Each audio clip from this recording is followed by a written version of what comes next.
This is Mike Rydell with Rydell Photography, and today we're going to be taking a look at the Sigma 150 to 600 millimeter lens. I rented this lens because tomorrow I'm going to be shooting a golf tournament. And last year, what I learned was the 70 to 200 just doesn't have enough reach. I ended up being too close.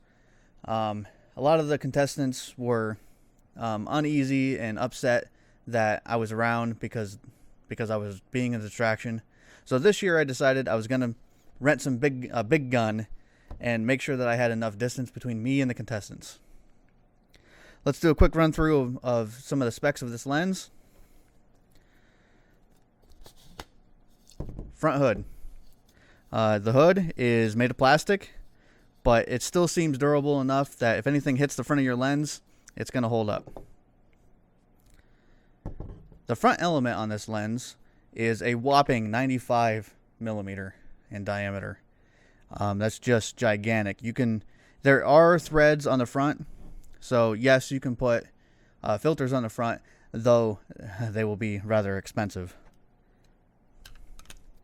This lens, the zoom range is 150 millimeters to 600. The aperture ranges between 5 and 6.3 throughout the zoom range. This lens, this particular model, is Sigma's contemporary lens.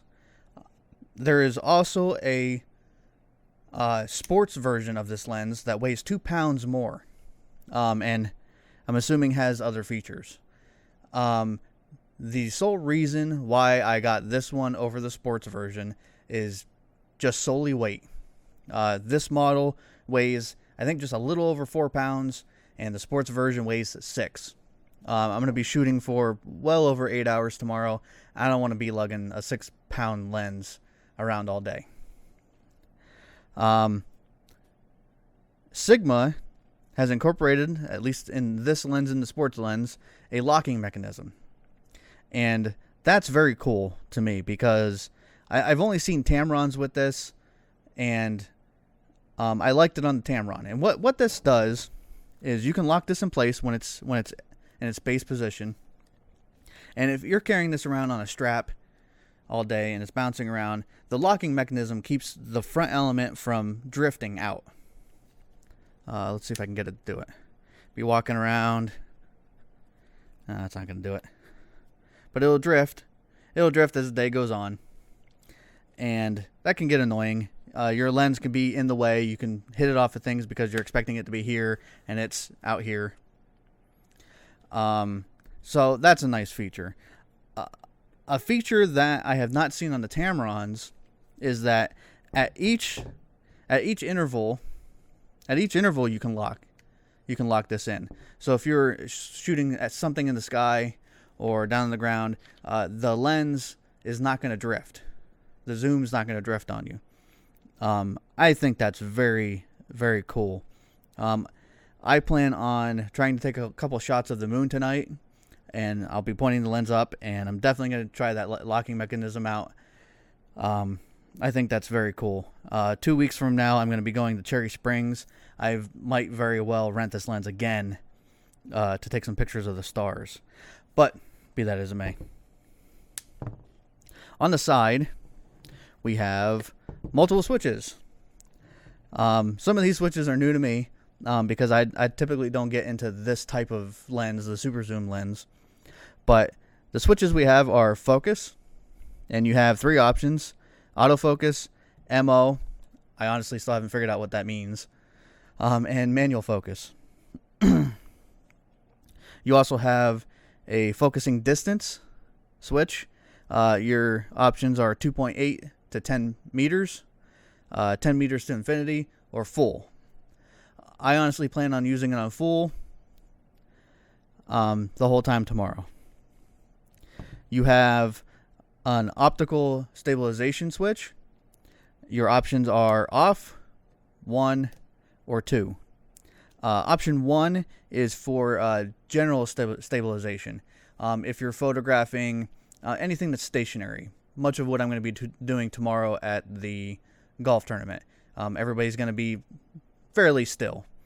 Option 2 is if you're shooting birds in flight, airplanes going by, boats, anything that's moving across the frame. This will help you track that a lot better. And the last setting you had is called custom, and I had to look that up because I'm not really, I wasn't really sure what custom meant. And when you buy this lens, I've only rented it, so I don't have the dock. But when you buy this lens, you can get a dock for it. And your options of C1 and C2, you can set this lens up to act differently in different situations. I don't know entirely what that entails because I've never tried it, but it seems like an interesting feature to have. So the tripod collar, it's good and solid. The thumb screw feels good. It does feel a little plasticky here, but that's not a big deal. Other than that, it seems like a very solid lens. It is still a little heavy. It's heavier than the 70-200. It's also a bit bigger, but it's a very nice. It's still a very nice lens. It feels very well built. These are a lot of it's metal. It definitely feels like you could, hit somebody with it and knock them out, if the occasion calls for it. But I'm excited to get this out and take some photos with it.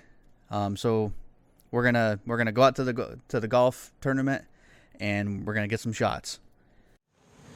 So here I am at the golf tournament, and I got my trusty 150-600, and I originally thought when I came out here I was gonna have to use the monopod, and that's not the case at all. I've been shooting for about an hour now. I haven't touched the monopod once. This lens is very nice to shoot with. It's not as heavy as I expected. We're gonna go out and try to take some more photos. We're gonna head up this trail here and see if we can catch some good ones.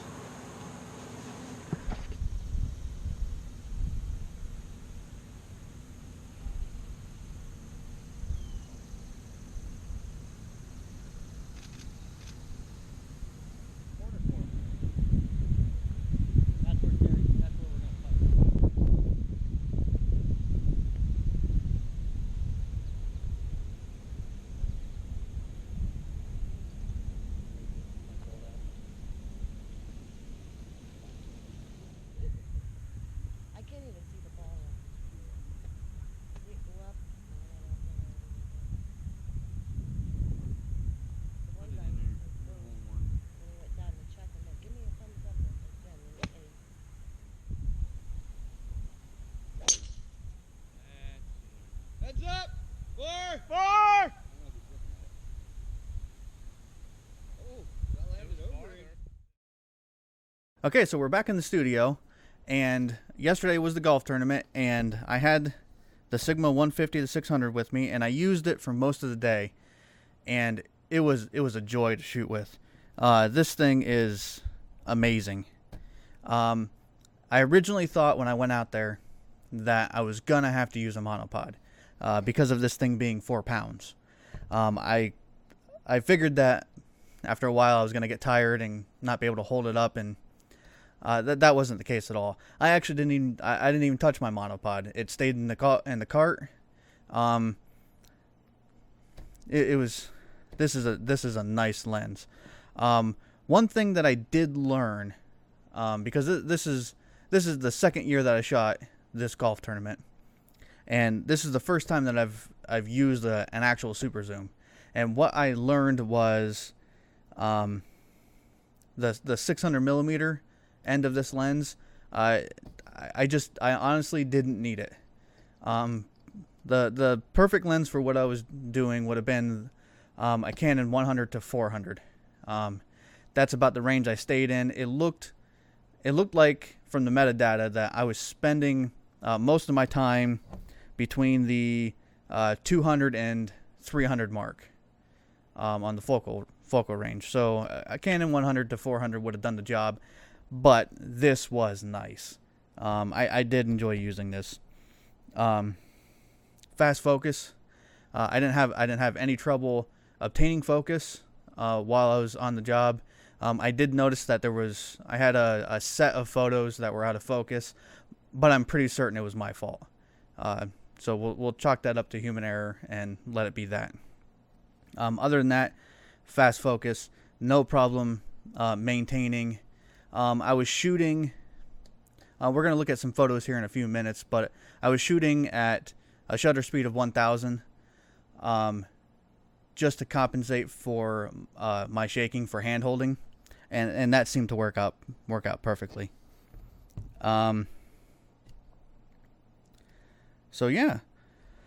So let's shoot over to the computer and we'll take a look at a couple photos and we'll check some sharpness and see how everything looks.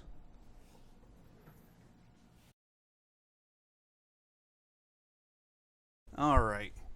Let's take a look at the photos from the golf tournament here. This first photo I shot at 1/1000th of a second. I can't say that. With an aperture of 5.0, ISO 400, and I was at 150 millimeters on the focal length. I spent the whole day shooting at 1/1000th of a second to combat my, because I was hand holding, I didn't use the monopod. I was trying to combat the shake so that I can get sharp photos. But let's take a look at this first photo, and the colors coming out of the colors from this lens are just nice, very nice contrast. Focus came out very good. Let's zoom in here real quick, and looks like we got good focus here, good sharpness, decent blur in the background. Very nice. Let's take a look at the next photo. The landscape photographer in me had to stop and take a quick picture of this. This was at 374 millimeters, so halfway through the focal length from where I was standing, and this is very nice. I like this area of the golf course. They did a good job with the landscaping. The fountains are a nice touch. Overall, it's a nice golf course. One of the stranger things to me is that there's houses all over the place there. But if people want to live there and get their houses hit by golf balls, that's their problem. This is a shot of this gentleman's name is Jason Tiveridge. Him and his wife are the founders of the Cajun Benefit. They started it, and the story behind it is Cajun was their one and only son, and I think it was about 2 years ago.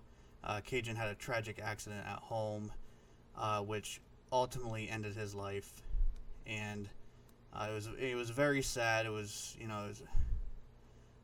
No parent wants to lose their child, especially their only child.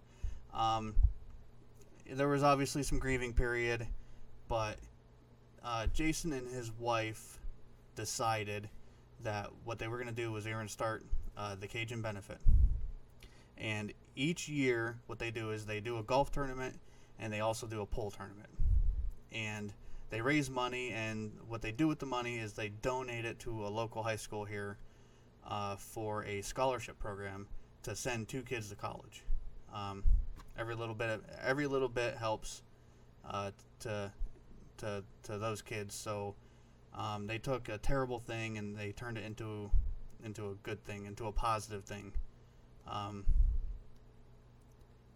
Very, very nice people. But from a photography standpoint, let's take a look at this. This was shot at, again, 1/1000th of a second at 6.3 at 302 millimeters on the focal length. Again, we didn't have... Sorry, it's loading. Loading, loading, loading, loading, loading, loading, loading, loading, and loading. Hey, there we go. Okay, so focus looks good. Looks very sharp. Make sure I'm here. Yeah, I'm still here at 1:1. Colors look good. Jason's socks are ridiculous. Oh man, but I think everything looks good here. Good freeze on the action. Let's move over to the next photo. Another photo of Jason with lovely lows in the background.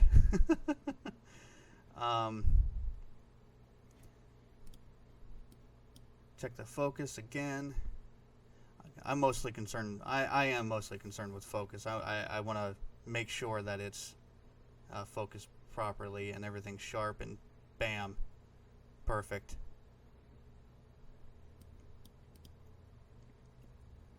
Again, colors look good. Nice contrast.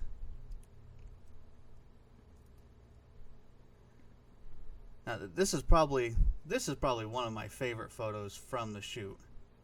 I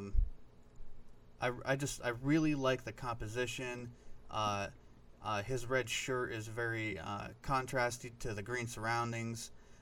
This little hill behind him blurred out very nicely. He's nice and sharp.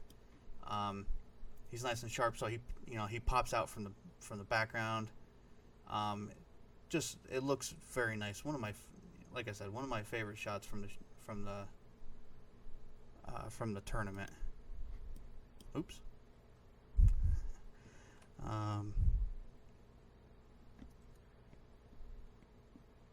Again, here we have another shot. Good focus. Computer's loading. You can see his buddies and his glasses. And loading, and loading. I'm going to stop zooming in on these. What is going on? Okay. Very good. Very nice. Now here I was taking a shot. What I was trying to do was I was trying to get the ball right at impact. Unfortunately, the frames per second on the 5D Mark III is not very, very high, I guess, and I guess I didn't try hard enough, but I wasn't able to get the contact. But I ended up with the shot where he kicked up some grass, and the grass went off with the ball. I really like how that looks. Zoom in here real quick. Look at some of the particles while my computer's loading.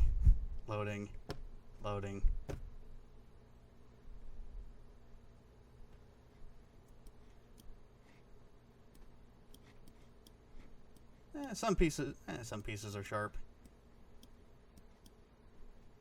Some pieces are sharp, but depending on the depth of field there. I mean, I was at 5.6 at 302, so, and I wasn't really that far back, so the depth of field wouldn't have been. I mean, you can see the depth of field here. It's very, very narrow, so there wasn't going to be a whole lot in focus. But yeah. This is another one of my favorite shots. I really liked the way this came out. There's those houses I was talking about. Why you would build a house there is beyond. But anyway, I like the composition of this photo. I'm behind everybody and I'm looking down the fairway. You can see the ball. You can see the ball launched in the air. The only regret that I have with this photo, because it happened real quick, is I cut the head of the golf club off. But still, I still think it's a very nice shot. I like the way it came out.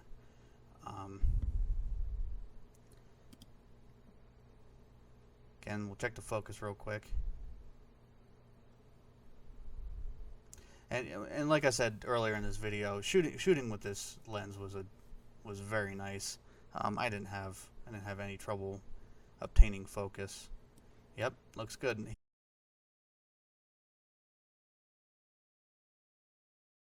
yeah, so I really enjoyed shooting with this lens. It was nice to handhold it. I was worried about the 4 pounds and all that, but that wasn't as bad as I thought it was going to be. Would I rent this lens again? Absolutely. It was definitely nice to have, nice to rent, nice to shoot. I got it from lensrentals.com. They're by no means a sponsor, but if you need to rent a lens, check them out. I like dealing with them. I've never had a problem. Would I buy this lens? For me, probably not. The bulk of my work is portrait and wedding photography, so I doubt that I would have much use for this. At this point, I would probably rent it. To buy this lens, I think it comes in at just under $1,000, which I think is a great value for the range of the zoom range that you get with this lens. Some of these lenses are $10,000 for a 600 millimeter from Canon, and and that's a prime. You definitely get a lot better. You would definitely get a lot better image from that, but for value, $10,000 lens to $1,000 lens, I'd get the Sigma. I really would. So like that. I hope you liked this video. If you did, please like it, share it. You could give us please hit subscribe to see future videos, and talk to you soon. It's Mike Rydell with Rydell Photography. See ya. Oh. Good thing. Almost hit him twice. Good thing. Stop. I'm going to try to kill it. Yeah, You're done. He almost took you out over there. They smashed it. Yeah. You okay? Well, Good. jeez. Sorry. Need a new pair of shorts? I can do that again without the picture and it'll go much further.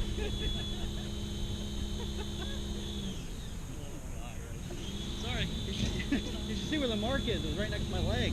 Thank you. That's what we're here for. Somebody cut him off. No more beer. Hazards of being a photographer.